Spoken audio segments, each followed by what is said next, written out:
All right, this is a quick intro to assembly.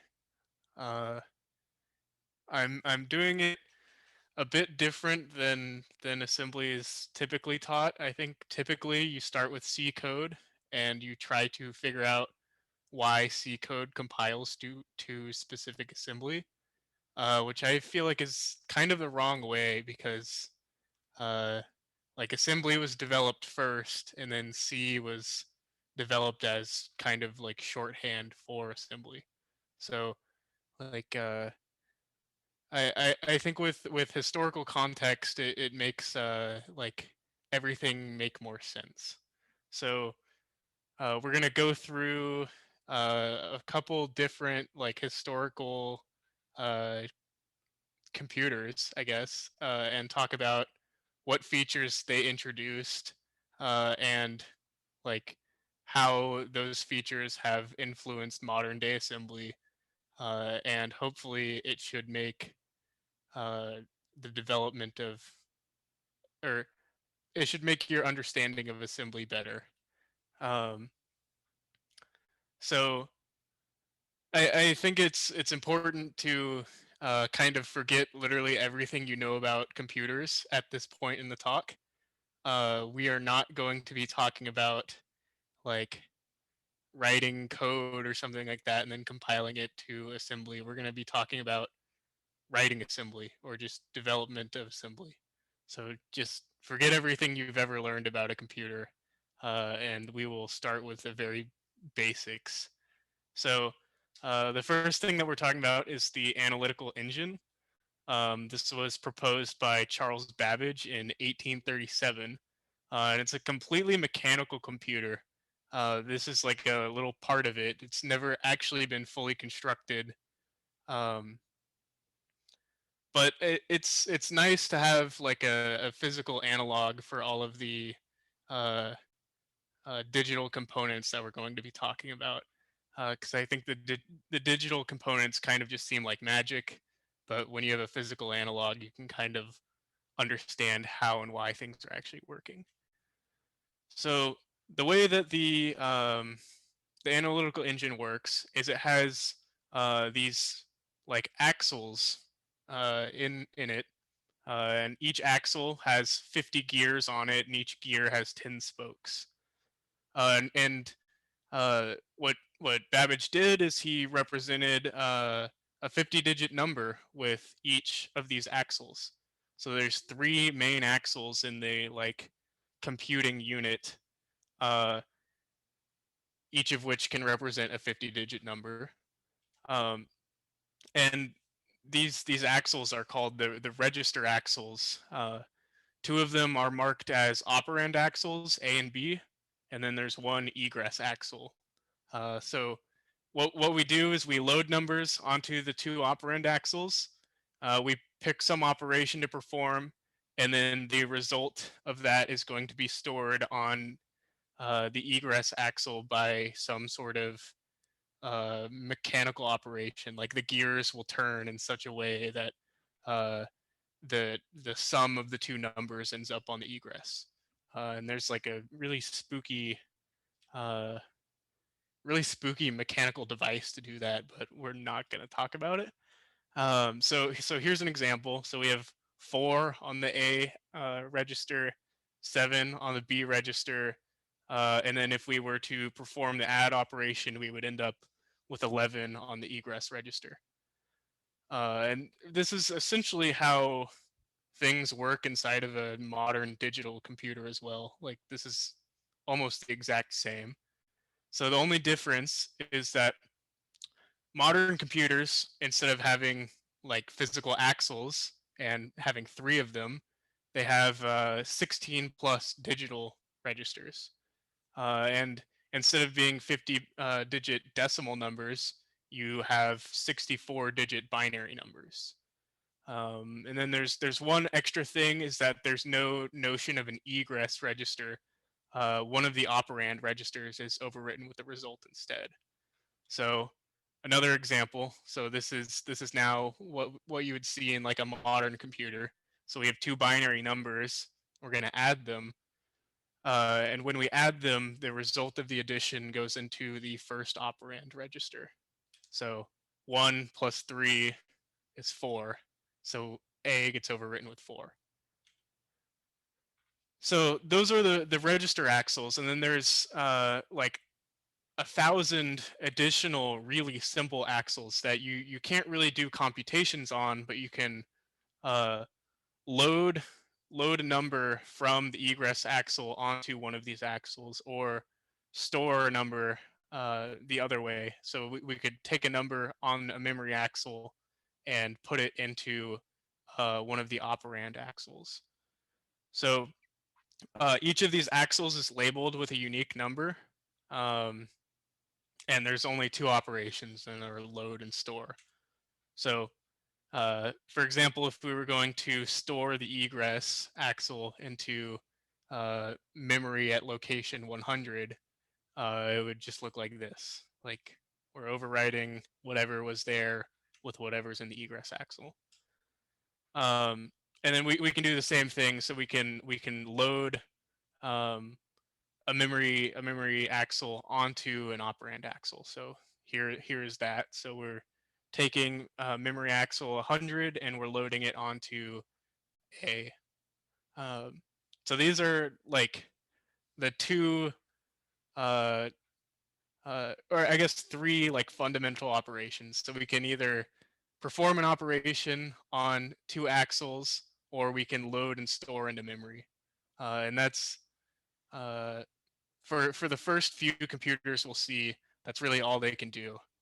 Um, so these memory axles correspond to modern day RAM. RAM also has unique numbers for each location. These unique numbers are generally called addresses, uh, also sometimes known as pointers. Um, they're just references to a specific place in the memory. Okay, so the rest of the talk, we're gonna talk about like some when we provide code snippets, the code snippets are going to be in x86-64. So there are several different flavors of assembly. Each uses its own syntax and has its own unique instructions. And this talk, I'm just going to have the code snippets in x86-64 Intel syntax. Um, if that means nothing to you, then don't worry about it. This is just like a slight disclaimer that uh, if you are writing assembly for some other architecture or something like that, it may look different. But generally, the concepts are all the same. So in x86-64, we have 17 64-bit registers, um, and they're just named with arbitrary things. Um, each register is uh, 64 bits, and we can also refer to the bottom 32 bits of each register. I have a picture on the next slide of what that looks like. But yeah, these are just like arbitrary named. They all start with R, and then to refer to the 32 or the bottom 32 bits, we just put an E at the front. So here's this picture. So for the register RAX, the bottom 4 bytes are just EAX. So um, if you ever see like a register that starts with E, it just means we're taking the bottom 32 bits of the 64-bit register. And then the other notation thing is when we have an address in brackets, or sorry, a register in brackets. So you see here, it's like figure 2, RDI in brackets. So if you ever see a register in brackets, what that refers to is it's saying, like if you look at the contents of that register, go to that memory address that corresponds to what the contents are. So here we see RDI has, what is this, 12 in the register. Um, so this is just saying, so RDI in brackets in this case would just be saying memory address 12. Um, You just look at what the contents are and you go to that address. Hopefully that makes sense. If it doesn't, don't really worry about it. It's not too important. Okay, so now back to the historical computers, right? We start with the Z3. This was made by a German guy in 1941 during World War II. And it is generally known as the first electronic computer. Depending on who you ask, they might tell you that a different computer was the first real electronic computer, but whatever. Um, and this is still back in the times when you would feed instructions into the computer on tape. So, in order to get the computer to do anything, you have this long tape that tells it exactly what you want it to do, and you just feed that in, and it does each instruction in the order that you tell it. Um, so the Z3 was kind of more like a oversized calculator than a computer. Um, it only has 9 instructions. 5 are arithmetic, 2 are memory, and 2 are input and output instructions. We won't talk about the input and output instructions, but the other 7 we will talk about. So the there's 6 here. The I guess 6 arithmetic instructions that we're going to talk about are these ones. They essentially work the exact way that we described at the beginning when we were talking about the analytical engine. So if we're going to run the instruction add R1 comma R2, that would just be the same as saying R1 equals R1 plus R2. Um, and the same holds for like all of the arithmetic instructions. So really all you need to do is look at what kind of instruction it is, and you can kind of tell exactly what it's going to do. Um, and then the other instructions are the memory instructions. So we have um, we can essentially like modify what is in a register or modify memory using these instructions. So the first one is just like move R1 with a constant value, and that's just going to say R1 equals that constant value. Um, the second one is fairly self-explanatory as well. So we're just saying uh, move R1 or move R2 into R1. So just overwrite whatever's in R1 with whatever was in R2. Um, and then the last 2 are how we would modify memory. So uh, move R1 brackets R2 means um, go to whatever memory address R2 corresponds to and copy that value from memory into R1. And the opposite operation is move brackets R1, R2. So you would just copy whatever's in R2 into the memory location referred to by R1. Um, so these are really the uh, uh, essential instructions to know if you're going to look at any assembly, because they can kind of tell you what is going on in the program, and we'll see an example program right here. So this is an example of a program that you might run on the Z3. So we move 50 into RDI, and then we move 30 into RSI. Then we add RDI and RSI. So RDI will become 80. And then we could move 0 into RDX, and then do this like store operation. So it's going to store 80 at address 0. And then we kind of do the opposite thing. So we would load 80 from address 0 and copy it to RBX. Hopefully this like short example makes sense based on the instructions that I just told you. Um, yeah, this very, very short code that doesn't really do anything. So that's kind of the problem with the Z3 is that we can only really execute instructions sequentially. We never got an instruction to like move around on the tape. We always just go to the next instruction on the tape. and with the next computer, we will be able to move arbitrarily on the tape instead of just computing sequentially. So the next computer is Eniac, developed by the U.S. Army in 1945. There's a nice little picture of it. And it introduced the concept of a program counter, and it introduced comparisons and conditional jumps. So this is really the first computer that is actually able to like do interesting things.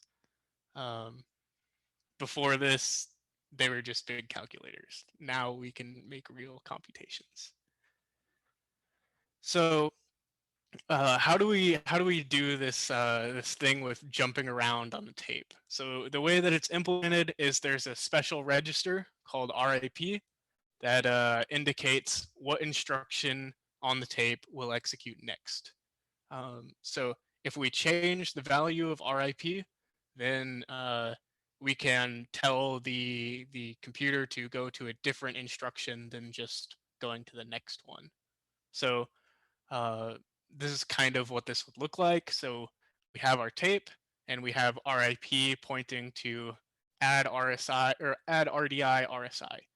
So if we were to have some instruction here that overwrites RIP with some other instruction on the tape, we would go to a different location on the tape.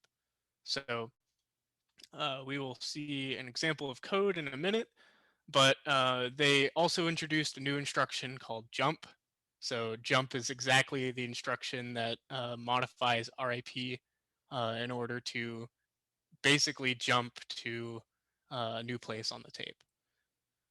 So um, we are now able to jump around on the tape by using this jump instruction.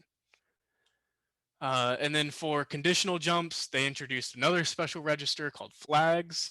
Um, and flags stores conditional flags based on the last arithmetic operation that was performed. And we can read the flags register in order to make jumps that say like if this condition is true, then do this jump. Otherwise, just execute the next instruction. And the conditional jumps are really important because they let us do complex things like if statements and loops and all the fancy stuff that you actually want to do with a computer. So, uh, for example, say we're going to um, do something with conditional instructions.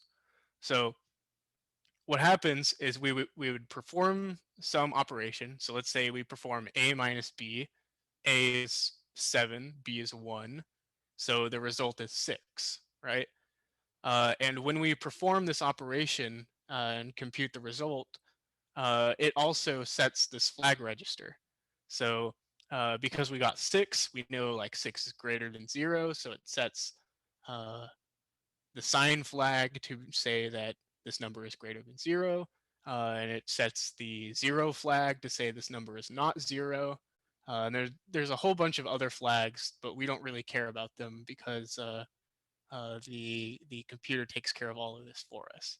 Um, so essentially, when we compute an operation, it just tells us like it populates the flags register with whether the operation resulted in a number greater than 0 or less than 0 or equal to 0 and a bunch of other stuff.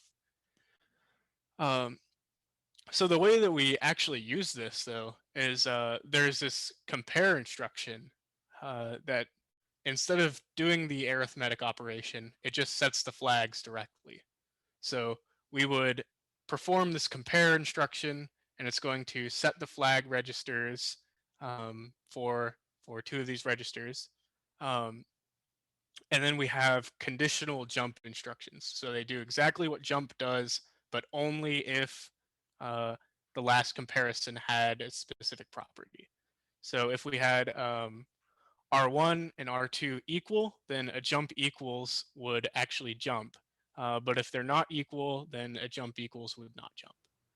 Um, So you can kind of see how Hey Huck, uh, we've a raised hand. oh, okay, go ahead. Was the Eniac the first Turing complete electronic computer? Uh, I mean, technically no, but it's really the first one that like should really be considered Turing complete. Like the other ones have some hacks that you can like technically compute stuff on it, but I don't really think that's like uh, good criteria. Thank you. Um, yeah. So uh, from all these instructions, we were able to get jumps for different conditions. So I think now we have some code snippets. So we could do something like uh, move RDI 5, move RSI 6, move RDX 0. So I have like commented C code of like what this could look like if you're writing C. Um, and then we have a compare RSI RDI, right? Um, so RDI is 5, RSI is 6. So um, it's going to set these flags to be um, greater than 0 and not equal to 0. And then we have this jump equals 7. So because we just set the flags, we know that these numbers are not equal. So we are going to jump to instruction 7 on the tape, and we get RDX equals 30. Um, if these numbers were equal, uh, sorry, completely wrong. I did the wrong thing. If these numbers were equal, then we do jump and we get RDX equals 30. Because they're not equal, we don't jump and we get RDX equals 15. So you can kind of see the code here. If x equals y, then z equals 30, else z equals 15. Um, so hopefully this makes sense to you as to why this kind of corresponds to an if statement. And we could switch out this uh, conditional jump for any other condition and do different things. So that was an if statement. Now we do something a bit more complicated and we do a loop. So uh, we have RSI equals 0, RDI equals 0, and then we compare RDI to 10. Um, RDI is less than 10, so uh, we don't do this jump. Uh, yeah, we don't do this jump. We add RSI and RDI. So this is kind of like sum plus equals I. Um, and then we add 1 to RDI, and then we go back to instruction 2 on the tape. So we're going to go through this 10 times until RDI is finally equal to 10, and then we would hit this jump greater than jump greater than this jump greater than, and we will jump to instruction 7, which is not shown, but that would exit us from this loop. So this is what a loop would look like in assembly. Hopefully that makes sense as well. Um, if it doesn't, I would encourage you to like stare at this slide until it does make sense, because I think that's basically how assembly works. You just stare at it until it makes sense. Okay, so that is the ENIAC. Um, the next one we're going to talk about is the IBM SSEC. So this was created by IBM, 1948. Um, and it's really only particularly notable because they started storing instructions in memory instead of feeding in a tape. So like modern day computers don't require you to feed in a tape anytime you want to do something, right? So they're clearly storing the instructions in some way because they need to know what program they're running. And the solution is we just put the instructions in memory uh, uh, at an arbitrary place. So no more tapes after IBM SSEC. So uh, what they did is they just made up an arbitrary scheme to encode uh, their instructions into numbers. Then they just put these numbers in memory. And the computer can then execute the code without using a tape because it just reads the numbers from memory and determines what instruction it's supposed to run. So you can see here, this is like the number representation of the instruction move EAX. It's 0 to B8, I believe, means move EAX. And then after that, the number follows. So in order to actually put the instructions in memory, they split the address space into two separate contiguous areas. One for instructions and the other one for the program's memory. Modern programs still do the same thing. They just split it into way more areas than just two, probably more like 11. But yeah, here's like a picture of what this looks like. So we have all of our instructions at the beginning of memory, and then like from the end of the instructions to the end of memory, we just use it for the program's memory. So we just have the instructions in memory now. And if we just think about the section for instructions as a virtual tape, everything works exactly the same. There's nothing spooky other than the fact that the instructions are now encoded as numbers. Cool. And then I think the last computer that we talk about is the, I guess, EDSAC. This is developed by Cambridge in 1949. And they introduced a concept called the Wheeler jump. So the Wheeler jump essentially allows us to create functions. So if you've noticed at the beginning of the talk, we didn't really talk about how you would actually write anything in C because we were unable to construct functions yet. But with the Wheeler jump, we will now be able to construct functions, and we can kind of start talking about what C programs will look like in assembly. So essentially the main problem with creating functions is that when we call a function, we need to save the address that we called from. Because once that function finishes executing, we need to go back to the instruction after the call, right? So there will be a picture of that in a second, but what they did is they made this really hacky method called the Wheeler jump that essentially is used for saving and restoring the caller's address. Modern computers don't use the Wheeler jump anymore because the Wheeler jump is horrifying. It's like self-modifying code that does like spooky stuff. Now we just use like data structures in memory, and it makes way more sense. So we'll talk about that in a minute. But this is what a function call looks like, right? So when we call some function called bar, we're going to run a big sequence of instructions, and then when that sequence of instructions ends, we need to go back to the instruction after the call, right?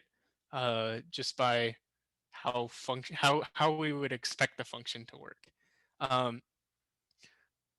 So we need to essentially save this address here that's being pointed to by the red arrow. We need to save this address somewhere so we can restore it later.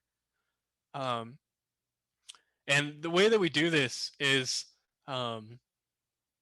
essentially we just use a stack because function calls naturally form a stack. Like if foo calls bar, then we need to or foo calls bar calls baz, we need to save we need to pull the address of baz off before we pull the address for bar off. So you can see that this like kind of naturally creates a stack data structure. And actually, not only do we want to create a data structure called the stack, we also create another memory region, and we just call it the stack.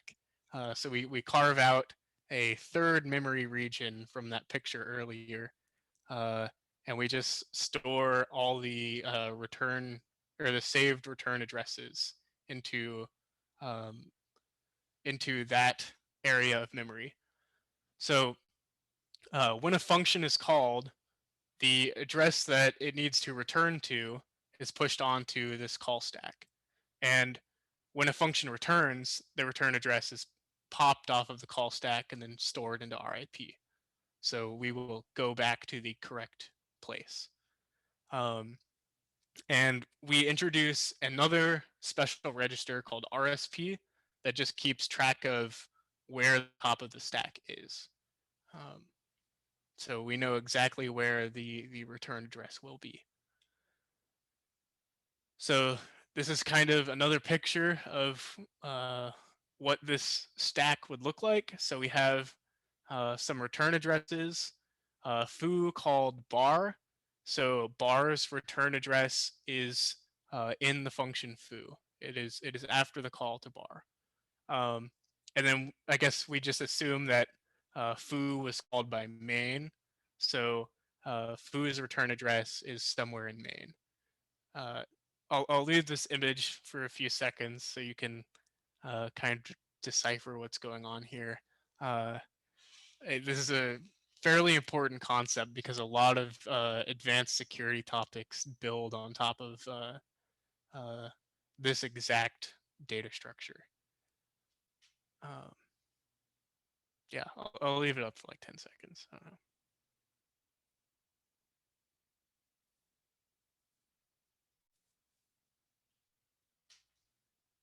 Cool. Okay. So along with this data structure, they also introduced two instructions that kind of allow us to easily manipulate it. So instead of like doing a jump and a some instruction to push into memory, um, when we do a call, they just introduced an instruction that called call that does exactly that.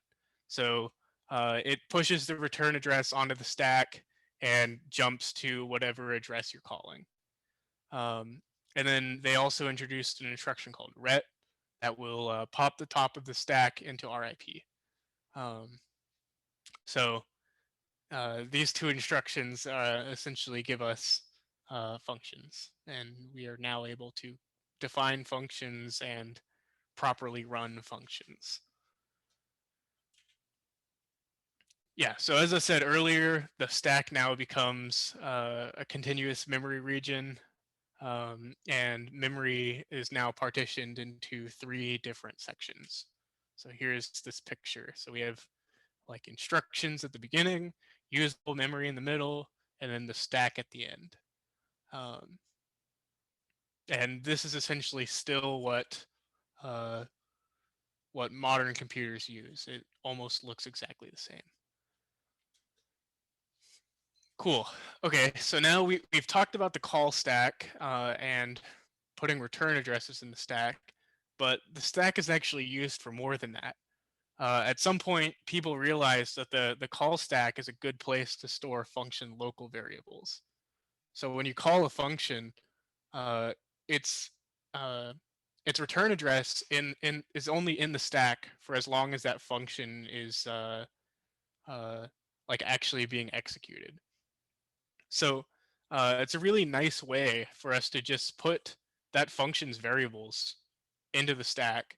And then when the function returns, its variables will be cleaned up because we'll just delete everything off the top of the stack.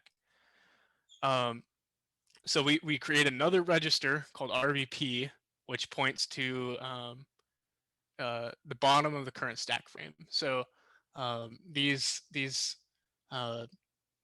we've expanded what each function puts on the stack from just a single return address to now an arbitrary sized thing, and we just call that thing a stack frame. So we'll see a picture of it in a minute. But notice now that we're keeping track of these stack frames, not only do we need to save the return address of the previous function, but we also need to save how large the previous stack frame was so we can restore it on function returns. So our picture now looks something like this. So foo calls bar. So I guess I've flipped the picture now, which is kind of unfortunate. But bar has its variables in its stack frame, and it has the return address in its stack frame, and it has the saved RBP telling us where RBP needs to go when bar returns, right? So um, essentially the stack frame for bar looks like this. When bar returns, it's going to move RSP back to here by just deleting the entire stack frame for bar, and it's going to move RBP to the saved RBP value for bar. So RBP is now going to go here, and then we're going to use the return address in the typical way. So we will return to here.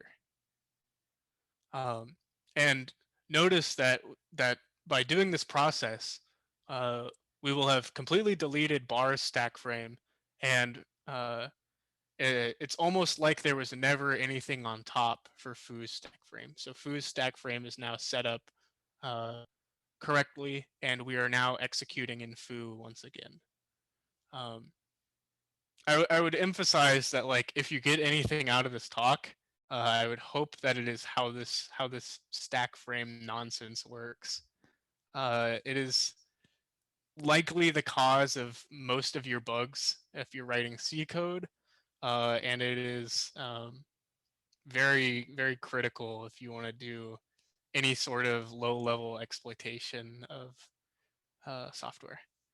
So yeah, this stack frame stuff is important and kind of confusing the first time you see it.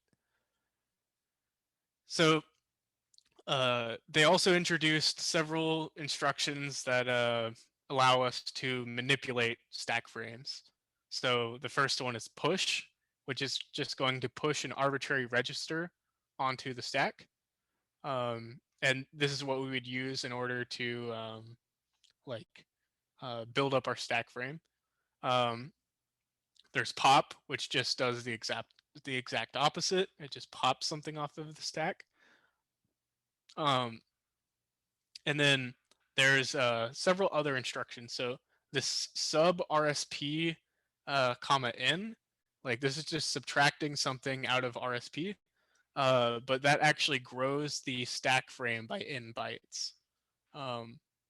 So this is going to this instruction is going to make our stack frame n bytes bigger, and then add RSP comma n will shrink the stack frame by n bytes. So generally at the beginning of a function, you will see one of the, or you will see the subtraction instruction that is setting up the stack frame for the function. And then at the end of the function, you will see an add RSP that is like cleaning up the stack frame. And then there's ret and call, as we described earlier. And then there's one other thing that might be useful to note. There's this instruction leave. It's not a real instruction, but sometimes like your disassembler will simplify move RSP, RBP, pop RBP. So it will take that instruction sequence and just simplify it to leave. And that's kind of confusing if you've never seen that before. So just know that if you ever see a leave instruction, it's just shorthand for these two instructions in a row. Cool. So now we can talk about like our first function. So this is a function that squares a number, right? So what we do is we push RBP. So that's setting up the saved RBP value, and then we move RBP RSP. So that is setting our setting RBP to be at the bottom of the current stack frame, and then sub RSP 8. So that's growing our stack frame by 8 bytes. So now we have a properly set up stack frame of 8 bytes. And we do a move RDI into RBP minus 8. So this is moving the value of RDI into the area we just allocated in the stack frame. It should also be noted that in this case, RDI is a number we're passing into square. So if we called square 2, then RDI would be equal to 2 in this case. So we're moving the parameter into our stack frame. So then we just copy the number back out of the stack frame into RAX. We multiply RAX by RAX, so that's squaring whatever number we had in the stack frame. And then we pop RBP, which is fixing our saved RBP value. So we're setting up the previous stack frame. And then we do this leave, and this leave completely deletes the current stack frame, and then we return. So by the end of this function, the stack basically looks like we've done nothing, but now RAX is set to RDI squared. Hopefully that makes sense. So RAX will just be RDI squared, and the stack looks like nothing has really changed during the execution of this function. This code goes off the screen. That's cool. And this is an example of how we would call this square function. So we're again setting up a stack frame here of 8 bytes. We put 0 into the stack frame. We compare that value to 10. If that value is greater than or equal to 10, we jump to the end of the program and we just finish this function. If the value is less than or equal to 10, or sorry, just strictly less than 10, then we are going to pull whatever our this is a loop index in this case. It's kind of difficult to see if you haven't done anything with assembly, but this is like initializing our loop index to 0, checking if our loop index is less than 10. We copy our loop index into EAX. We then copy that loop index into EDI. And then we call square. So this is going to square the loop index. And then it pulls the return value into ESI. I think this code is cut off, but essentially this is just going to call printf with the value of the square. So this is just a for loop that is going to print out the squares of numbers from 0 to 81. Yeah. Hopefully this makes sense. This is just our for loop structure with a call to square and then a call to printf. Yeah. So this is kind of our first intro to functions in assembly. And notice that we kind of arbitrarily had to pick what registers we use to pass arguments and return values through. So for square, we picked the first argument was going to be RDI, and then the return value was going to be passed through RAX. And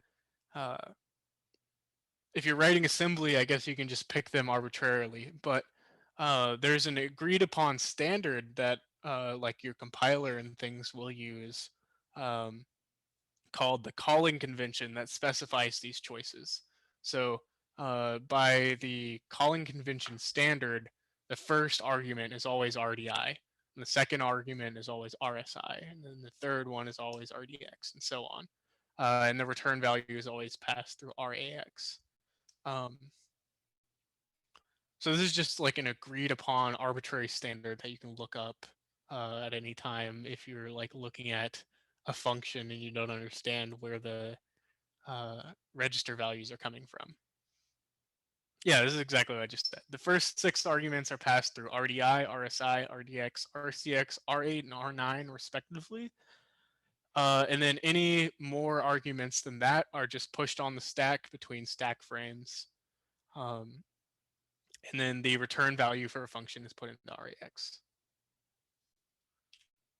Okay, so that was a lot, but that is essentially a quick crash course in x86-64 assembly. Hopefully that made sense. If it didn't, feel free to ask questions. And now, like lastly, if you want to practice this, a good way to practice is to go to godbolt.org, and just type in some C code and then look at the assembly that's outputted. Yeah. Okay, questions? Or do people want to like, I guess I could go to Godbolt and like stream what that looks like. I don't know. What do people want to do? I guess I'll do that real quick.